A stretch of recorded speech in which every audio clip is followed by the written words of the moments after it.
Lindália Junqueira é apaixonada por inovação. Está envolvida com diversas iniciativas na área, como o Women in Tech, movimento de impacto social que incentiva a presença de mais mulheres na tecnologia, estamos precisando disso. O Global Ocean Day, evento sobre economia azul, que ela vai explicar para a gente o que é.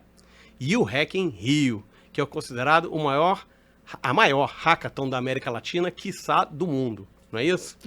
Seja bem-vinda ao Rio ETEC, Lindália. É muito bom ter você aqui para compartilhar sua experiência, nossa, enorme de vários assuntos. E eu quero começar sabendo como uma formada em música com especialização no compositor Lorenzo Fernandes também é uma representante da Singularity University da NASA em tecnologia exponencial. Quem é a Lindália Junqueira? Vamos explicar para o nosso público. Meu Deus, Beto, obrigado pelo convite. É tão bom que a gente está para vir aqui.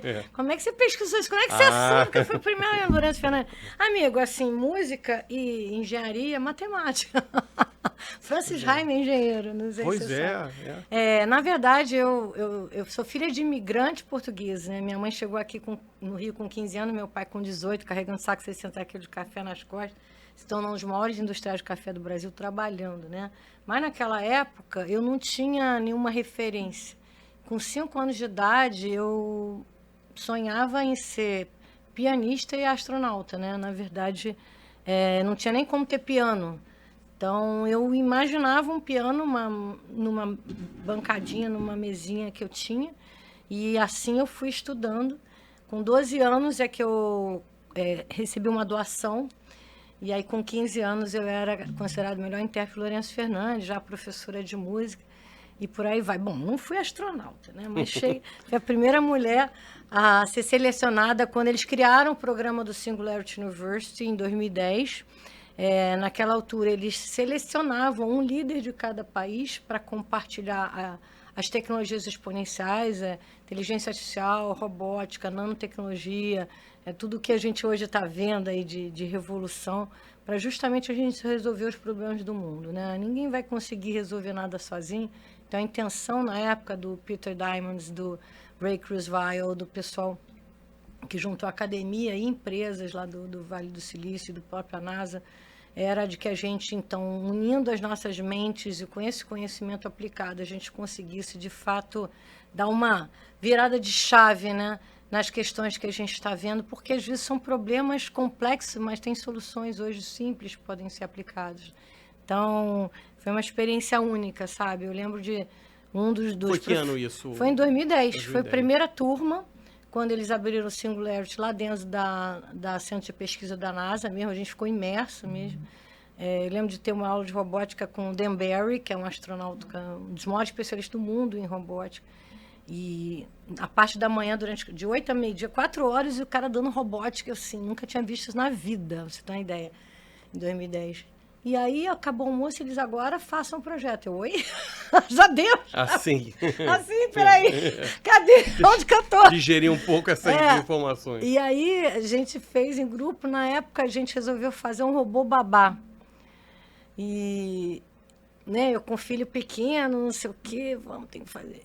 E aí, quando toda me achando, né, foi fazer o pitch, fui me apresentar lá para todo mundo com a solução. E aí ele falou, e precisa, como quem diz, você inventou isso para quê? E precisa? E se o robô babá der um defeito, qualquer mata a criança, a culpa é do pai e da mãe que não fez a manutenção, da loja, do fabricante, do inventor. Como é que vai ficar o regulatório jurídico? Olha, aí que você para pensar que, tipo assim, não precisa. Então, vamos começar a pensar, né? Por isso que o hackathon é tão importante, em como a gente resolve problemas complexos de maneira simples, mas desafios reais, entendeu? O que é dor mesmo do mercado, que vai impactar milhões de pessoas, que vai mudar a vida de milhões de pessoas. Então, eles depois estiveram aqui no Brasil comigo, mas, enfim, música e engenharia fez parte da minha vida.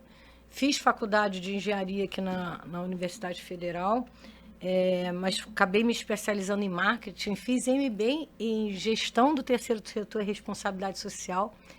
Gente, isso foi muito antes de 2005. Então, antes ninguém falava... Agora falam isso, né? ISD, não sei o quê.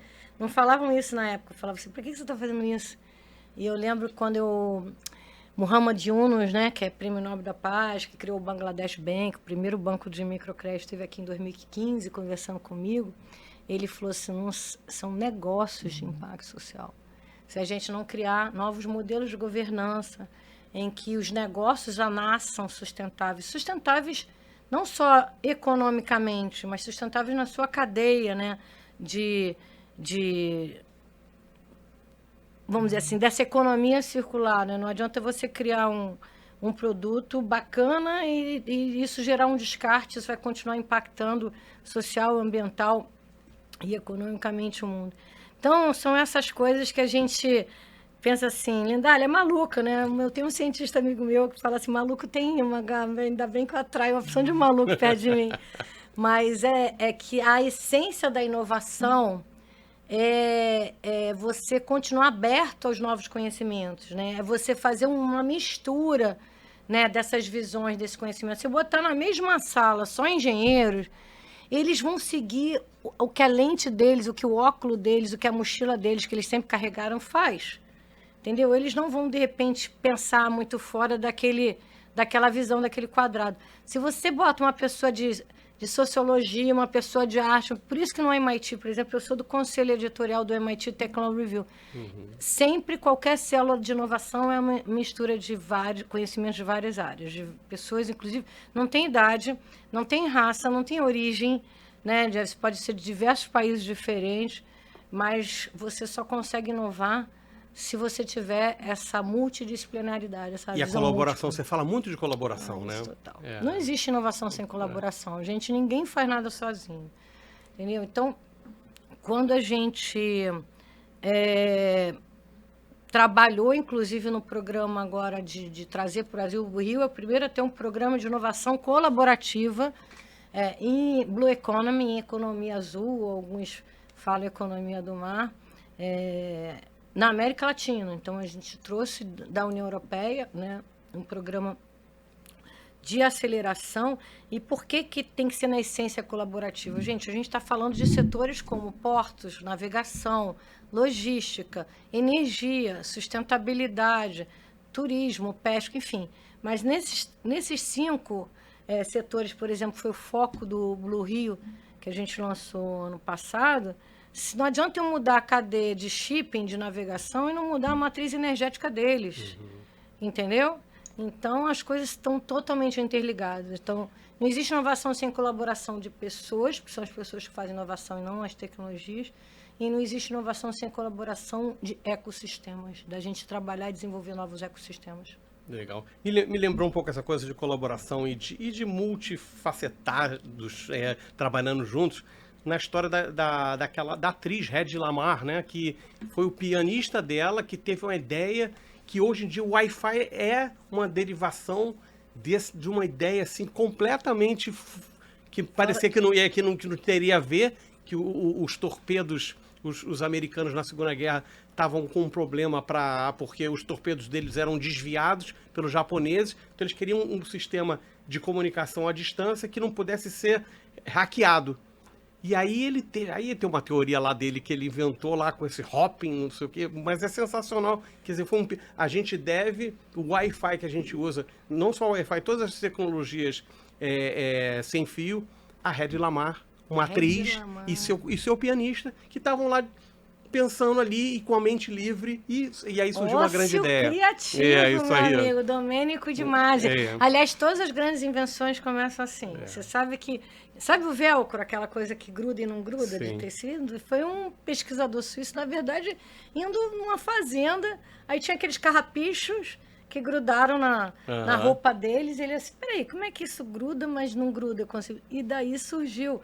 Então, na NASA tem uma base, a gente trabalha muito essa coisa da visão, da observação da natureza, chama biomimética. Sim. Porque, se você for ver, tudo que a gente cria tem alguma inspiração de algo que está aí, que funciona, que a gente já viu, né? Então, você vê assim, o desentupidor de pia é o polvo, né? Entendeu? Isso. Se você for ver todas as... o trem-bala japonês é um pássaro com aquele bico fino. Pássaro, assim, tanto do design das peças quanto da funcionalidade das peças, é muito em função do que a gente consegue ver, experimentar e falar assim, gente, cara, por isso que quando a gente estava nos grupos de inovação, falava assim, cara, não vai sempre no mesmo evento, não, da sua área, muda, vai em áreas diferentes. Ótima dica, hein? Vai em áreas diferentes, que aí você tem, de repente, do nada, você tem um setor, um insight de alguma coisa que foi solucionada que você pode trazer para o seu setor. Então, por isso que CSX, SW, o pessoal vai muito, né, que gosta, porque tem de músico, cineasta, engenheiro, tem de tudo, né? É bom você entrar em contato. Agora, vamos falar, já que você começou a falar da economia azul, tem economia do mar, não é isso? E que no Brasil começou um pouco pela marinha, mas economia azul é muito mais do que isso. Me explica pra gente, por favor, Lindália. Boa pergunta. Então, economia do mar começou porque obviamente que o oceano, a gente tem Oceano Atlântico, né, Pacífico, Índico. No fundo, é um só oceano. Né? Não existe uma limitação de fronteira, uma barreira, fala, até aqui o Oceano Atlântico, daqui para cá.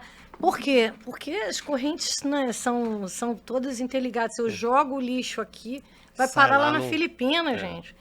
Então, a economia do mar começou como um pacto global, né, não só da defesa da costa, mas de regular a exploração correta, né, do bioma marítimo.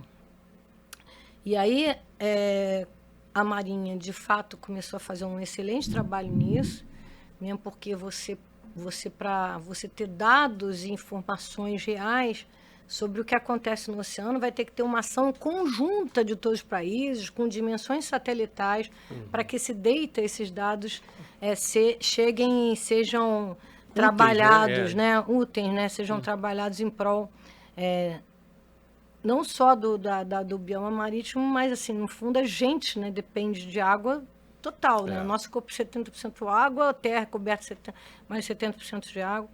Então, começou com a Marinha, e aí eles apelidaram de Amazônia Azul, né? Porque a costa brasileira é imensa, né? Tão grande quanto a Amazônia. E muito se fala em floresta, né? Do que a gente precisa de reflorestar, e não só preservar a nossa floresta amazônica, mas quem gera 50% do oxigênio do mundo são as algas, é o mar. Além deles descarbonizarem, as algas consomem 50% de CO2 e geram 50% de oxigênio. Então, quando às vezes a gente vê algas assim, a gente fala assim, nossa, é um ser estranho, não, eles estão limpando o oceano, com certeza. E aí, a ONU, inclusive, decretou a década dos oceanos. Eu estive no Fórum Global da ONU em 2022, em Lisboa. Então, a próxima década é uma década de a gente cuidar e olhar e desenvolver os potenciais fontes, recursos que o oceano nos dá, né? Assim, a gente pode ter energia através das ondas, a gente pode ter, vamos dizer assim, novas formas de gerar uma indústria pesqueira sem ser danosa. Você pode ter, enfim, N outras usos, né? E aí a gente vê para uma dimensão de economia azul que é maior do que a economia do mar. Porque, na verdade, é um novo mindset, é um novo modelo de pensar. Blue Economy, o pai do Blue Economy é Gunther Pauli, né, que é um belga, nascido na Antuérpia, que eu tenho o prazer e a honra de conhecer. Que legal.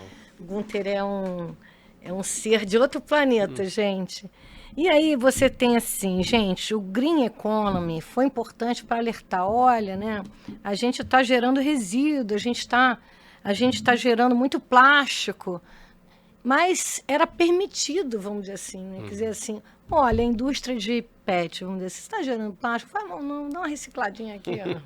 A gente recicla, faz os objetos, né? Ou então, o pessoal, né, falava assim, nossa, tua indústria carboniza, né? Faz mal não, compra uma florestinha aqui. Resolve. Você compra uma florestinha aqui, resolve, mas continua carbonizando. Então, no Blue Economy, essencialmente, né, o Gunther acabou de lançar o novo livro dele agora no nosso evento, no Global Ocean Day, que foi o Dia Mundial dos Oceanos, dia 8 de junho, que chama Revigorando o Rio. Porque, assim, o Rio, por si só, é um potencial incrível de ser uma metrópole azul. Então, ele tem uma indústria, por exemplo, de papel, mas que é feita de pedra, não de árvore, né? se ele pensa numa nova forma de desenvolvimento econômico de uma comunidade, ele vai lá assim, qual o tipo de produto ou de, vamos dizer assim, de cultura daquela região. Então, de repente, na África, ele criou lá uma forma de você plantar cogumelo em casa e o adubo é borra de café. Então, nada se joga fora, nada se desperdiça. É diferente de economia circular que eu li, né? Sim, é diferente, porque, assim, na verdade, não é você aproveitar o que já tem e tentar reciclar ou reusar.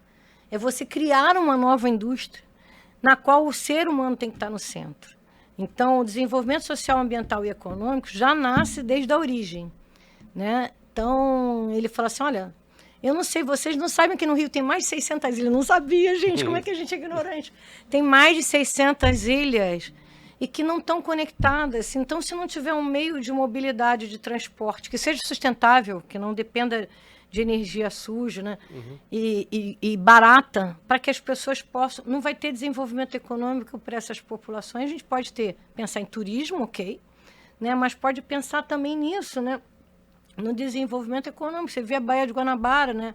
A gente tem um instituto agora, que é o Instituto Rio Metrópole. Eu acho que são 22 metrópoles ali em volta da Bahia. E aí, como elas se conectam? E como é que você conecta até...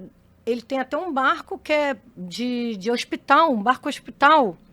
Ele desenvolveu um barco que é totalmente sustentável. Na verdade, é por energia solar, ok, mas quem move o barco é um kite. Sabe aquele kite do kitesurf? Sim. Com inteligência artificial, ele consegue saber a altura certa e a direção certa de pegar melhor o vento. E esse barco foi preso como pirata. Como é que você sabia que ele foi preso? Ai, gente, porque ele não estava usando combustível. Eu falei, pô, como é que pode? Acredita? Olha como é que a gente obrigado. tem que mudar o mindset, gente, pelo amor de Deus. Ele foi preso porque tem um regulatório que diz que qualquer embarcação tem que usar diesel. Nem que seja para armazenar ali, mesmo que não use como combustível, mas tem que ter no estoque. Como assim? Mas eu não preciso de diesel, eu não vou usar diesel. Foi preso como pirata. A sorte que ele é muito bem relacionado, né? Conhece simplesmente a filha lá do Gandhi, que é ministra, que é embaixadora da Índia, sei lá o quê. E aí ela conseguiu tirar ele do meio do mar, que ele foi preso como pirata. Tem muito regulatório para mudar. A gente pode ter biocombustível para aviação feito com alga, microalgas, né? A gente pode ter bioestimulantes, que é fertilizante. O Brasil importa 75% dos fertilizantes. Um país que é essencialmente agrícola como o nosso, a gente importa 75% de fertilizantes, sendo que não são nem, vamos dizer assim, fertilizantes naturais. A alga gera um bioestimulante natural. E por que o Brasil não pode produzir alga? Tem um regulatório do Ministério da Agricultura, da Pesca, do IBAMA, não sei o quê, que só um mínimo quadrilátero que tem ali em Paraty, com alguns pesquisadores que pode produzir alga. Como assim? A alga é um ser nativo, entendeu? Já está comprovado isso. Então, a gente tem que aproveitar essa onda azul, né? Já que agora a gente abriu os olhos de que, né, a gente costumava apontar a mão só para o governo, ou só para as empresas, só para não sei o quê. E depois de um desastre como esse do Rio Grande do Sul, a gente vê que assim, a responsabilidade é de todos nós. Não adianta a gente reclamar do síndico se a gente não desce na reunião de condomínio, né? Então, acontece, a gente mesmo, a Heloísa Schurman, da Voice of Ocean, né, da família Schurman, teve o nosso evento. A gente não mudou nossos hábitos, entendeu?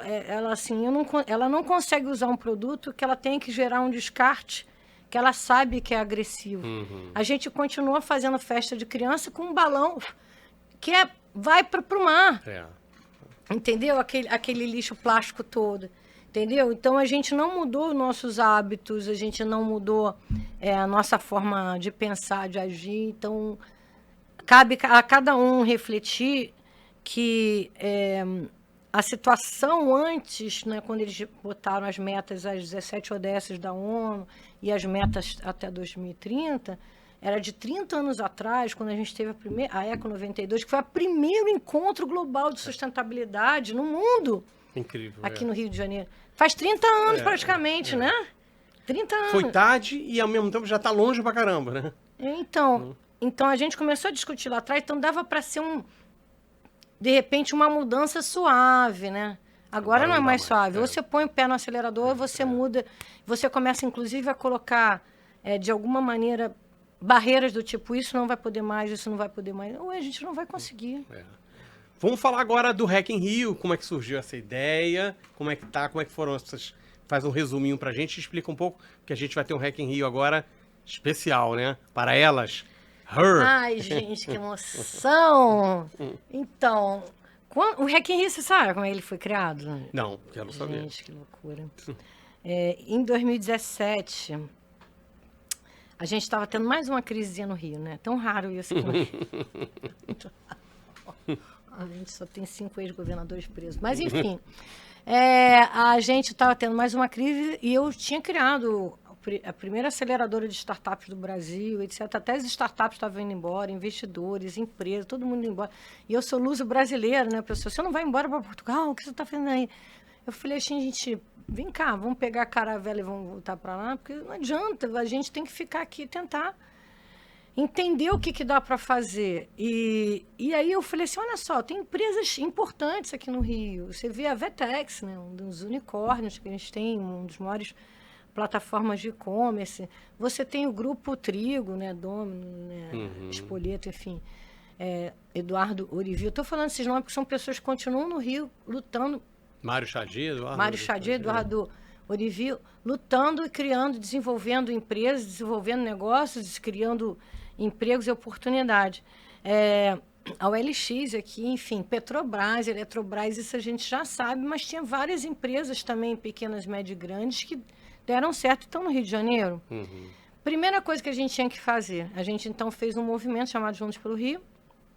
Começamos com 9 pessoas, em 3 meses tinha 1.800 pessoas, de diversos setores, não tinha hierarquia, podia ser desde um estagiário a presidente de empresa.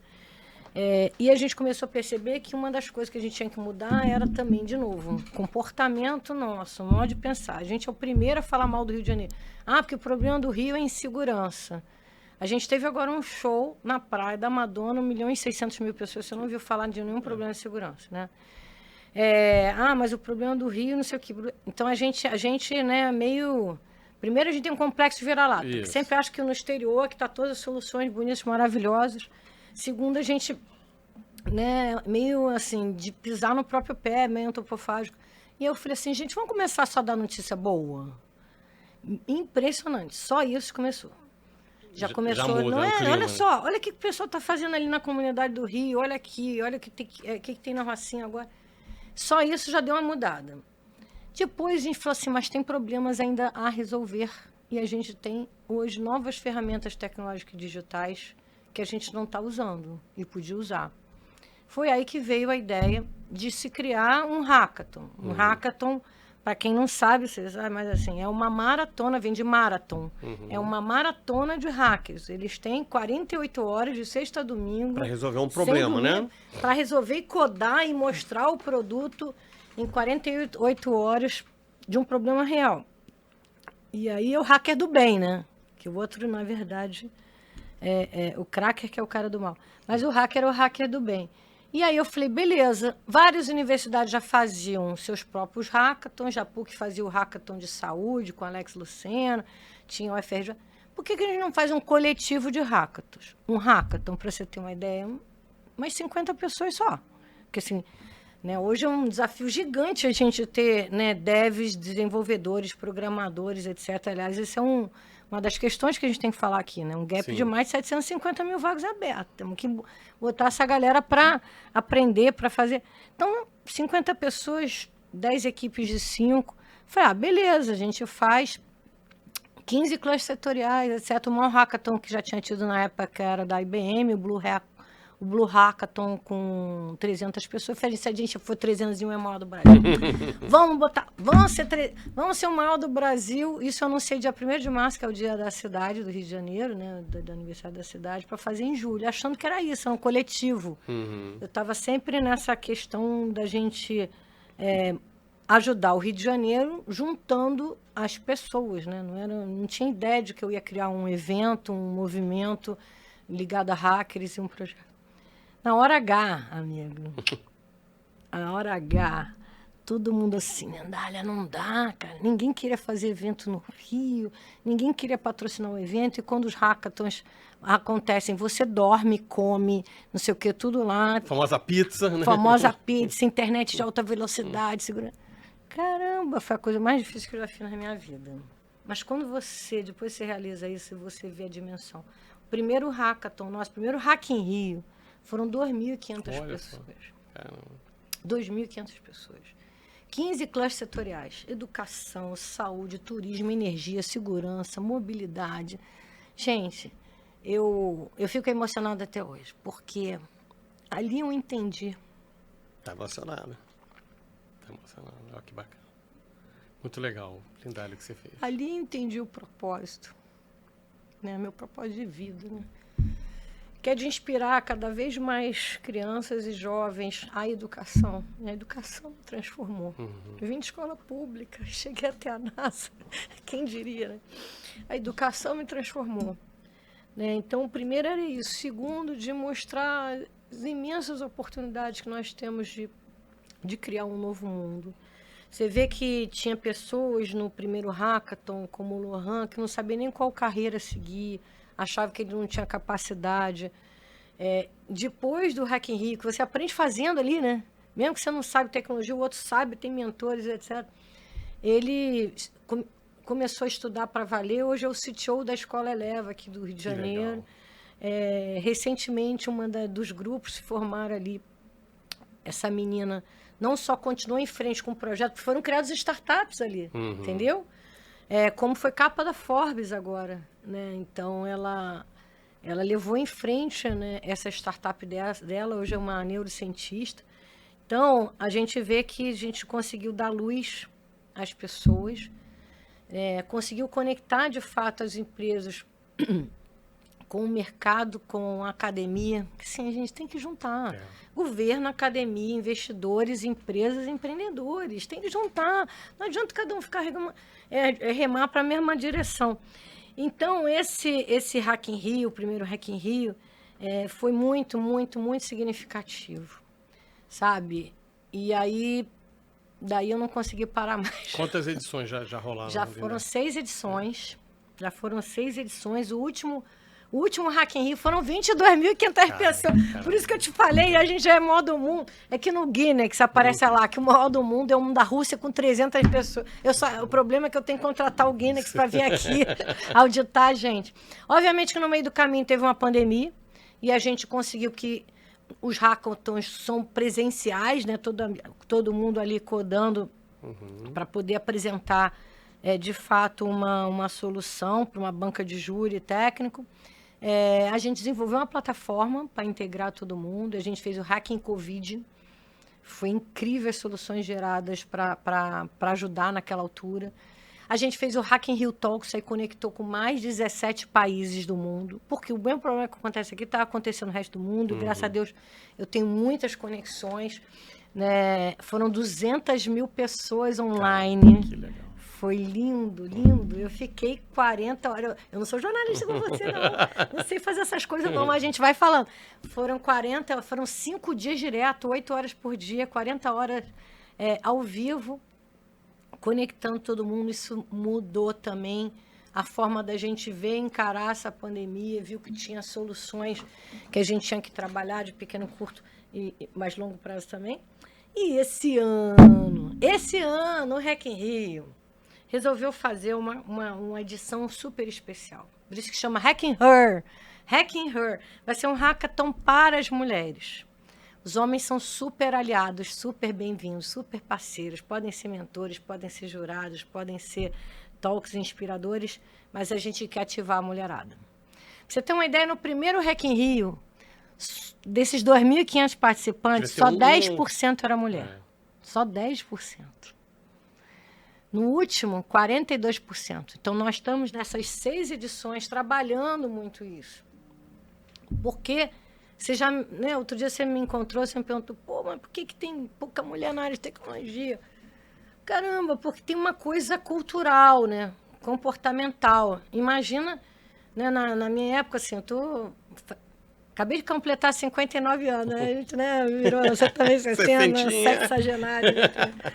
Na minha época, quem imaginava que mulher ia para engenharia, ia estudar em alguma área de tecnologia? Nem pensar, entendeu? Então, não tem esse direcionamento para as áreas técnicas, para as STEM, né, que a gente chama, né, Science, Technology, Engineering, Math. Não tem laboratórios, a gente não brinca com isso, né, quando pequeno. Não tem, às vezes, referências. Quais são as mulheres na tecnologia que você conhece no Brasil? Pois é. São pouquíssimas, entendeu? Agora, recentemente, Nina Silva, né, quando eu... Né, tava, tem algumas Ninas, né? Engraçado. Tem alguma Nina da Hora, Isso, minha querida Nina da Hora, né, primeira cientista data science formada pela PUC, inclusive. Nina Silva, CEO do Black Money Bank, que quando eu criei o Women in Tech Awards no Brasil, eu falei assim, a gente tem que falar para o mundo, era em mais de 100 países o Women in Tech, a gente tem que falar para o mundo, tem brasileira aqui. E ela ganhou no Brasil Disrupt Innovation e ganhou no Global, entendeu? Então...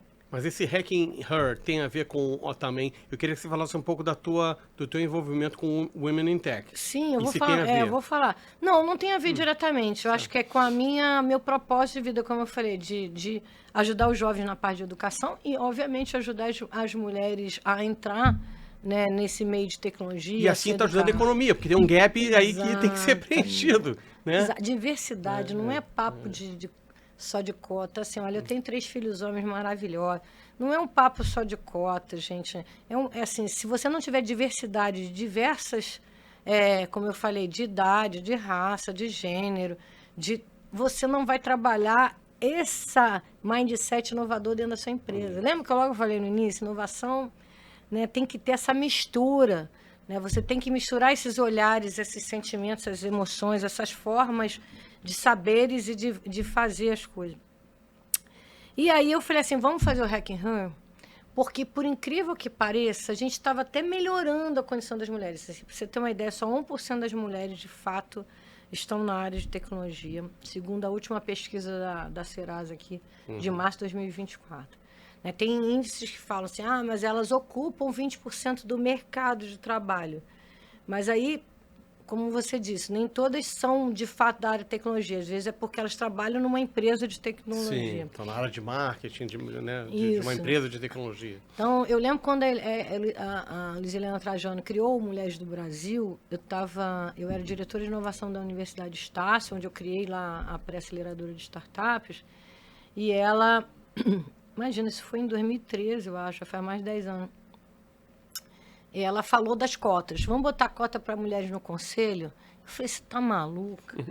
Não faz isso, porque aí vão dizer que é privilégio. Olha só, se a gente botar mais mulheres em conselho, ela falou, vou te apresentar um estudo. Ela me apresentou um estudo chamado 880, na qual claramente foi estudado isso, que a gente ia levar 80 anos para ter o mínimo de equidade.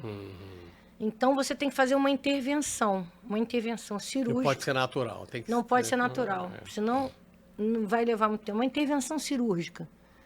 Né? Porque é comportamental. Vai lá, você está numa mesa de conselheiros, vagou uma cadeira, você chama seu colega. Não é porque você não gosta das mulheres, é porque não lembrou, não está no teu meio ali de convivência, sei lá. Né? Tá no Então, essa intervenção foi importante, começou um movimento de se ter mais mulheres no conselho, mas obviamente que tem que vir de baixo para cima. Uma conselheira não se forma de um dia para a noite, né? Você tem que ter líderes, né, gerenciais, líderes executivos, C-levels, etc. De repente, inspirando as camadas de baixo. Inspirando as camadas. E aí, na pandemia, o retrocesso foi tão grande, porque a gente, quando voltou para casa, por incrível que pareça, algumas famílias colaboravam, mas outras a atividade continuava sendo da casa, dos filhos, da educação da mulher. Então, hoje esse índice piorou, não é há 80 anos. Acho que o último que eu vi é mais de 300 anos. Caramba! Tá entendendo? Eu mesmo fiz, durante a pandemia, uma empresa nos chamou para fazer um hackathon online só para mulheres, porque eles queriam contratar mais mulheres.